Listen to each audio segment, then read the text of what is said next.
اعوذ باللہ من الشیطان الرجیم بسم اللہ الرحمن الرحیم وبہ نستعین۔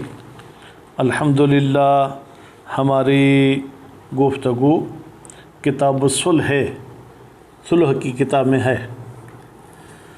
ہم نے کہا تھا کہ صلح جو ہے وہ عقد لازم ہے اور اس میں جو ہے ایجاب اور قبول کی بھی ضرورت ہے۔ اب آج کے درس میں یہ فرمانا چاہتے ہیں کہ یہ صلح مستقل عقد ہے، کسی اور عقد کی فرع نہیں ہے۔ اگرچہ کبھی یہ بیع کا فائدہ دے سکتا ہے، اس میں نقل عین کا ہو سکتا ہے، کبھی ہبے کا فائدہ دے سکتا ہے۔ آپ صلح کرتے ہیں کہ چلو بھائی جھگڑے کو چھوڑو، یہ چیز تم ہی اٹھا لو، تو یہ وہی ہبے والا فائدہ ہو گیا، لیکن اس کو ہم ہبہ نہیں کہیں گے۔ کبھی اجارے والا فائدہ دیتی ہے، کیسے کہ چلو بھائی میں تو کہہ رہا ہوں کہ یہ کرسی میری ہے، لیکن تم بھی دعویٰ کرتے ہو، جاؤ تم جو ہے کیا ہے 6 مہینے تک اس کو استعمال کرو، لیکن کچھ مجھے پیسے دے دو، تو منفعت استعمال کرتا ہے اور کچھ پیسے یہ شخص لیتا ہے۔ کبھی عاریہ والا کام کرتی ہے کہ بھائی جاؤ تم کرسی استعمال کرو، 6 مہینے کے بعد مجھے دے دینا، کوئی پیسے وغیرہ نہیں ہے۔ اور کبھی ابرا والا کام کرتا ہے، مثلا چلو بھائی میرے جو آپ کی طرف پیسے تھے میں نے وہ چھوڑ دیے ہیں، اب آپ جو ہے کیا ہے یہ چیز مجھے دے دیں فرماتے ہیں۔ تو اس میں ہم کہتے ہیں کہ یہ دوسرے عقود کا فائدہ دے سکتی ہے، لیکن ان کی فرع اور ان کی شاخ نہیں، بلکہ مستقل عقد ہے۔ حالانکہ شیخ توسی صاحب فرماتے ہیں کہ نہیں بھائی، صلح مستقل عقد نہیں ہے۔ اگر بیع کا فائدہ دیتا ہے، نقل عوض و معوض کا، تو ہم کہیں گے یہ فرع البیع، اور اگر یہ منفعت کا فائدہ دیتی ہے اور اس پر کچھ پیسہ ملتا ہے تو ہم کہیں گے یہ فرع الاجارہ ہے۔ خیر، یہ مزید ہم عبارت میں پڑھیں گے۔ اس کے بعد والے مسئلے میں پھر یہ فرماتے ہیں کہ اگر ایک شخص ان دونوں میں سے آ کے کہتا ہے کہ بھائی چلو ہم صلح کر لیتے ہیں، کیا یہ صلح کی تقاضا کرنا یہ اقرار ہے اس کی طرف سے کہ وہ بھی حصے دار ہے؟ کہتے نہیں، اقرار نہیں ہے، کیونکہ ہم نے کہا تھا کہ بھائی صلح اقرار کی صورت میں بھی صحیح ہے، انکار کی صورت میں بھی۔ تو ممکن ہے یہ منکر ہو، اس کے باوجود شریف بندہ ہے، روز روز کے کچہریوں میں جانا اور روز روز کے جو ہے عدالتوں میں جانے سے یہ گھبراتا ہے۔ اس کے بعد پھر 2 شریک کی بات کرتے ہیں کہ اگر 2 شخص شریک ہو کر کوئی کاروبار کر رہے تھے، اب وہ صلح کرتے ہیں۔ ایک کہتا ہے کہ بھائی رأس المال، یعنی جو بنیادی حوالے سے اس کاروبار میں پیسے لگے تھے وہ بھائی میرے ہو جائیں گے، باقی جو بچے گا چاہے پھر تمہیں نفع ہو رہا ہے چاہے نقصان ہو رہا ہے تو وہ تمہارا۔ فرماتے ہیں کہ یہ صلح کرنا صحیح ہے، البتہ جب یہ شرکت کو ختم کرنا چاہیں یا شرکت کی مدت ختم ہو رہی ہو۔ خوب، اس کے بعد پھر فرماتے ہیں کہ اگر یہ شخص اسی شرط پر باقی رہتے ہیں، بھائی کاروبار چلتا رہے، رأس المال میرا ہوگا، اس میں جو بھی نفع نقصان ہے وہ تیرا ہوگا۔ مثلا 5 لاکھ سے انہوں نے کاروبار شروع کیا تھا، تو 5 لاکھ ایک کہتا ہے میرا ہوگا۔ کہتے ہیں کہ اس میں بہرحال ایک لحاظ سے ہمیں اعتراض ہے کہ شرکت، میں شرکت کر رہا ہوں، حالانکہ بزرگان کہتے ہیں شرکت، را کو کسرہ دے کے پڑھیں۔ بھئی شرکت کا تو مطلب ہی یہ ہے کہ دونوں جو ہے کیا ہے اصل مال میں بھی شریک ہوں گے اور جو ہے کہ نفع نقصان میں بھی شریک ہوں گے، لیکن کیا کریں کہ روایت مطلق ہے، روایت کہتی ہے کہ اس قسم کا صلح کرنا چاہیں تو کر سکتے ہیں۔ اب جب روایت اس قسم کے صلح کی بات کرتی ہے تو یہ روایت کے ہی الفاظ کو مد نظر رکھتے ہوئے اسی بات پہ قائم ہے۔ خیر، ابھی ہم چلتے ہیں جناب عبارت کی طرف۔ خوب، فرماتے ہیں وہو کی ضمیر جائے گی جناب جو ہے کیا ہے صلح کی طرف۔ یہ صلح جو ہے اصل، یہ مستقل ایک عقد ہے، فی نفس یعنی کسی اور کا حصہ وغیرہ نہیں ہے۔ علی اصح القولین، 2 قولین میں سے اصح قول یہی ہے، واشہرہما، اور 2 قولوں میں سے مشہور تر قول یہی ہے، لأصالت عدم الفرعیت، اس لیے کہ ہم شک کرتے ہیں کہ آیا یہ صلح کسی اور عقد کی فرع ہے یا نہیں، تو اصل یہ ہے کہ یہ فرع نہیں ہے۔ لا فرع البیع، نہ بیع کی فرع ہے، نہ ہبہ کی فرع ہے، نہ اجارہ کی فرع ہے، نہ عاریہ کی فرع ہے، نہ ابراء کی فرع ہے۔ اب ان کی میں نے وضاحت خلاصے میں بتا دی کہ جب عین دیں اور صلح میں کچھ پیسے لیں تو یہ بظاہر بیع جیسی لگتی ہے، لیکن بیع کی جو ہے کیا ہے وہ فرع نہیں ہے۔ ہبہ، بھائی چلو یہ تم ہی اٹھا لو، مجھے کچھ بھی نہیں دو، تو یہ ہبہ کی طرح ہے۔ کما ذہب الیہ شیخ، جیسے کہ اس فرع والے مسئلے کی طرف شیخ طوسی صاحب گئے ہیں۔ فجعلہ، تو شیخ طوسی صاحب نے اس صلح کو قرار دیا ہے فرع البیع، کہا کہ بیع کی فرع ہے۔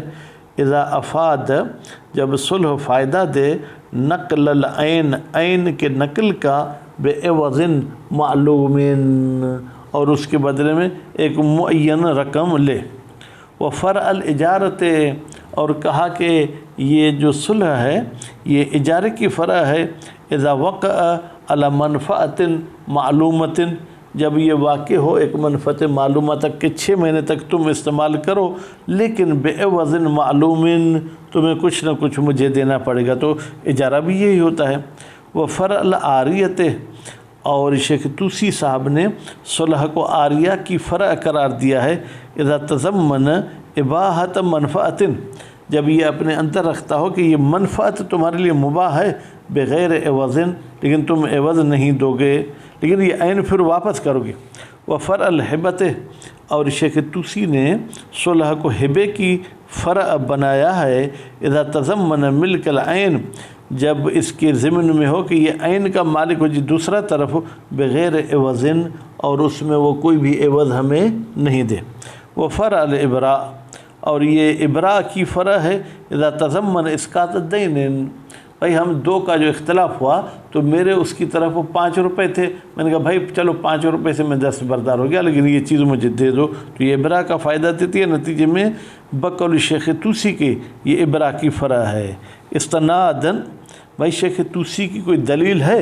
کہتے ہیں جی ہاں، شیخ طوسی نے اپنے نظریے کو جو ہے کیا ہے نسبت دی ہے الی افادتہ، کہ یہ صلح فائدہ دیتا ہے، فائدتہا، ان عقود کا فائدہ، حیث یقع علی ذلک الوجہ، جب یہ صلح اس طریقے سے واقع ہو کہ کہیں پر نقل عین کا فائدہ دے، کہیں پر منفعت کا فائدہ دے، فیلحقہ، تو پھر صلح کے ساتھ ملحق ہوگا، صلح پر جاری ہوگا حکم ما، اسی عقد کا حکم، لحق بہی، جس کے ساتھ وہ ملحق ہوا ہے۔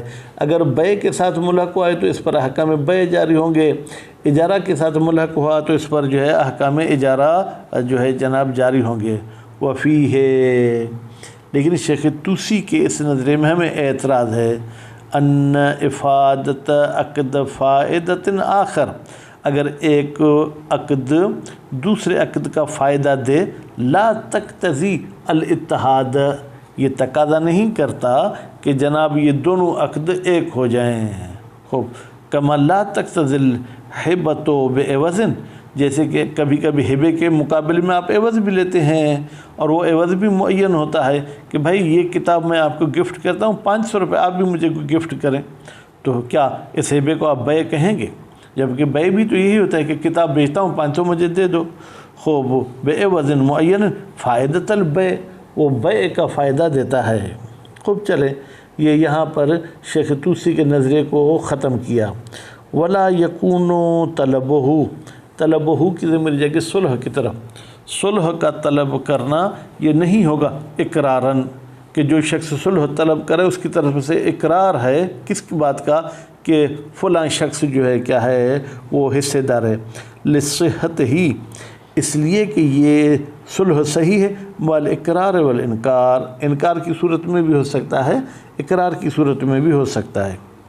ونبہ بہی، یہ جو مصنف صاحب نے فرمایا کہ طلب صلح کی صورت میں اقرار نہیں ہوگا، اس جملے کے ذریعے مصنف نے متوجہ کیا ہے علی خلاف بعض العامہ، بعض اہل سنت کے اختلاف کی طرف، اذاہب، یہ بعض اہل سنت والے گئے ہیں الی عدم صحت ہی، کہ صلح صحیح نہیں ہے، مال انکار، جب ایک طرف منکر ہے کہ تمہاری یہ چیز ہے ہی نہیں۔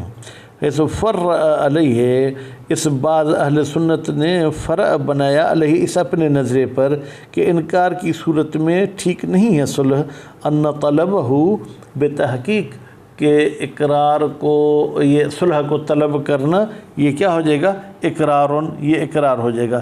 لأن اطلاقہ ینصرف الی الصحیح، اس لیے کہ وہ کہتے ہیں کہ یہ اقرار صلح کا استعمال کرنا یہ منصرف صحیح کی طرف، اور صحیح اس وقت ہوگا جب اقرار کرے۔ وَإِنَّمَا يَصِحُ مَعَ الْإِقْرَارِ، اور بتحقیق صلح صحیح ہو سکتا ہے اقرار کی صورت میں۔ فَيَكُونُ، تو پھر یہ طلب صلح ہوگا مستلزماً للإقرار، لہو کی ضمیر اقرار کی طرف جائے گی، گویا کہ یہ شخص اقرار کر رہا ہے۔ خیر، یہ بحث یہاں پر ختم ہو گئی۔ اب فرماتے ہیں کہ وَلَوْ اصْطَلَحَ شریکان، اگر دو شریک آپس میں صلح کرتے ہیں، عَلَى أَخْذِ أَحَدِهِمَا رَأْسَ الْمَالِ، کہ ایک شخص جو بنیادی سرمایہ اس میں ہم نے لگایا تھا وہ لے لے گا، والباقی، باقی جو بچ جائے گا وَلِلْآخَرِ، وہ دوسرے کے لیے ہوگا، رَبِحَ أَوْ خَسَرَ، اب اگر علم سے مانے تو رَبَحَ أَوْ خَسَرَ، خوب، چاہے اس کو نفع ہو چاہے نقصان ہو، صح، تو یہ صلح کرنا صحیح ہے عند انقضاء الشرکت، البتہ شرکت، اب ہماری زبان پہ یہ شرکت آ گیا، جب وہ شرکت ختم ہو رہی ہو، وہ ارادت فسخھا، اور ان دونوں کا ارادہ ہے کہ وہ اس شرکت کو ختم کر دیں، لتکون زیادتو، تاکہ ہو جائے وہ اضافہ جو بچا ہے، جو نفع ہوا ہے، مأمن، اس شخص کے ساتھ، کہ ہی معہو، کہ زیادت اس کے ساتھ ہے، بمنزلت الہبت، پھر گویا کہ ہم اس کو گفٹ کر رہے ہیں۔ خوب، والخسران علی من ہوا علیہ، اور جس دوسرے شخص کو کوئی نقصان ہوا ہے تو پھر ایسا ہے کہ گویا کہ ہم اس کو کریں کہ بھائی چلو وہ میں نے بری کر دیا، ابراء کر دیا، وہ میں اپنے ذمے لے لیتا ہوں، یعنی اگر راس المال کو نقصان ہونا تھا لیکن وہ بھی میں اپنے ذمے لیتا ہوں، تو گویا کہ میں نے اس کو ابراء کر دیا۔ وَلَوْ شَرَطَا، اگر یہ دونوں شریک شرط کرتے ہیں، بقاءہم علی ذالک، کہ وہ شرکت پر باقی رہیں گے، لیکن اس طریقے سے بحیث یکون ما یتجدد من الربح، ہو جائے گی وہ ربح جو ابھی وجود میں آئے گی، والخسران، جو نقصان ہوگا، لأحدہما دون الآخر، وہ ایک کے لیے ہوگا دوسرے کے لیے نہیں ہوگا۔ ففیہ نظرون، تو اس میں جو ہے کہ ہمیں اعتراض ہے، من مخالفت ہی، بھئی یہ آپ کا جو صلح کرنا ہے یہ مخالفت رکھتا ہے لوضع شرکت، شرکت کی اصل بناوٹ کے ساتھ۔ شرکت کی بناوٹ یہ ہے کہ بھئی نفع بھی دونوں کے بیچ میں ہوگا تو نقصان بھی دونوں کے بیچ میں ہوگا۔ حیث انہا تقتضی، جبکہ یہ شرکت تقاضا کرتی ہے کیا، کونہما، کہ یہ نفع اور نقصان علی حسب رأس المال، رأس المال کی بنیاد پر ہوگا۔ اگر میرے 2 لاکھ ہیں، آپ کے 3 لاکھ ہیں، تو گویا کہ نقصان کو بھی ہم 5 حصوں میں تقسیم کریں گے، 2 حصے 2 لاکھ والا برداشت کرے گا، 3 حصے 3 لاکھ والا، نفع بھی اسی طریقے سے 3 لاکھ والا جو ہے کیا ہے 3 لاکھ کے حساب سے اٹھائے گا، اور 2 لاکھ والا 2 لاکھ کے حساب سے اٹھائے گا۔ وَمِنْ اطلاق روایت بجوازہی، لیکن روایت جو ہے کہ وہ مطلق ہے، وہ کہتی ہے کہ یہ اس قسم کا صلح اور یہ شرط کر سکتے ہیں۔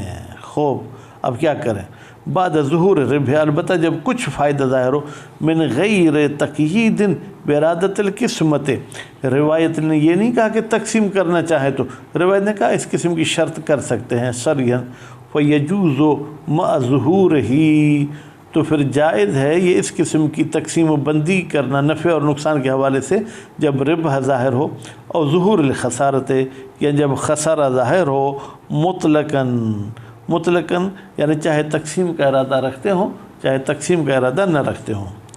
وَيُمْكِنُ أَنْ يَكُونَ نَظَرُهُ، اور ممکن ہے کہ مصنف صاحب کی سوچ یہ ہے، فی جواز شرط مطلقاً، کہ یہ شرط لگانا جائز ہے مطلقاً، چاہے شرکت کو ختم کریں چاہے نہ کریں۔ خوب، وَإِنْ كَانَ فِي ابتداء شرکت، اگرچہ شرکت کے ابتدا میں ہی یہ شرط لگا دیں، کما ذهب الیہ شیخ، جیسے کہ اس نظریے کی طرف شیخ توسی صاحب گئے ہیں، و جماعتن، اور جماعت گئی ہے، زائمین، در حالی کہ وہ گمان کر رہے ہیں، ان اطلاق روایت، بے تحقیق یہ روایت کا اطلاق یدل و دلالت کرتا ہے علیہ، کہ یہ شرط کبھی بھی کر سکتے ہیں۔ ولعموم المسلمون عند شروطہم، اور یہ جو حدیث کے الفاظ ہیں کہ مومنین اپنی شروط کے پابند ہوتے ہیں، تو وہ بھی عمومیت رکھتی ہے کہ ابتدائی شرکت میں ہو یا انتہائی شرکت میں ہو۔ والاقوی المنع، لیکن قول قوی یہ ہے کہ ابتدا میں ایسی شرط نہیں کر سکتے۔ وہ مختار ہو فی الدروس، اور اسی اقوی کو مصنف صاحب نے انتخاب کیا ہے کتاب دروس میں۔